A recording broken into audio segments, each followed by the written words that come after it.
Guys, it's Beth. Today I'll be using these boxes from Dollar Tree with some extra lids that'll fit on the bottom of both, this cotton string, and some push pins. I start by taking ink chalk paint by Waverly, using a sponge to apply it to cover the sides of both of the boxes. I don't do the bottom or the inside, those will not be shown. On the second coat, what I do is mix some holographic glitter with a tiny bit of black paint, and I just dab that on the outer edge around both of those, just to give it a little bit of a sparkle, but not too much. And for all of the covers, I remove any of the pieces that are on the top and sand off any glitter, wiping it down with some rubbing alcohol to make sure it's all off there. I take ivory color chalk paint by Waverly as well, and a sponge, and cover the outsides of the lids. I don't bother doing the insides, and everything gets 2 coats.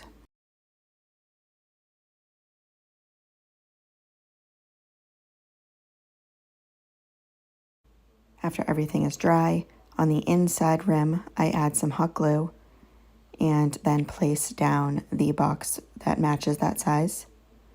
I then take the same exact size lid, put some hot glue on the rim, and place that on the bottom of the same box. Next, I'm taking the push pins and I'm pushing them in to the sides of the lids. If they push all the way down, I'm raising them up a tiny bit so I can fit the string around them.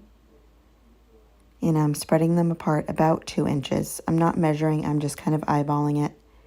And I do this all the way around, making sure that the top push pin and the bottom push pin are about lined up.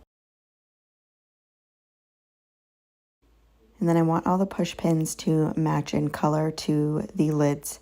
So I take the sponge and the ivory chalk paint again and just dab on some of that paint and dry them completely. And then I'm taking this off-white color string from Dollar Tree. It's in with the yarn. It's called Just Cotton. And I make a loop and tie it around 1 push pin and tie it nice and tight. And then I'm going at an angle, up and down.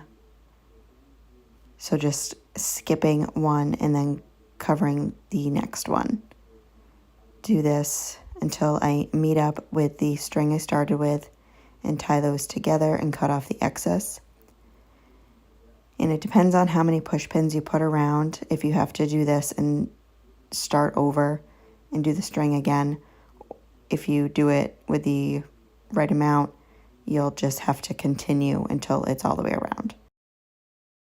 But I start again on the bottom with the string the same way, and again just wrapping them around diagonally until I meet up where I started, tying it in a knot and cutting off the excess.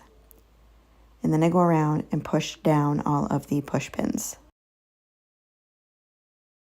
And on the next one, I'm showing you how you can just continue going around because I had the right amount of push pins around.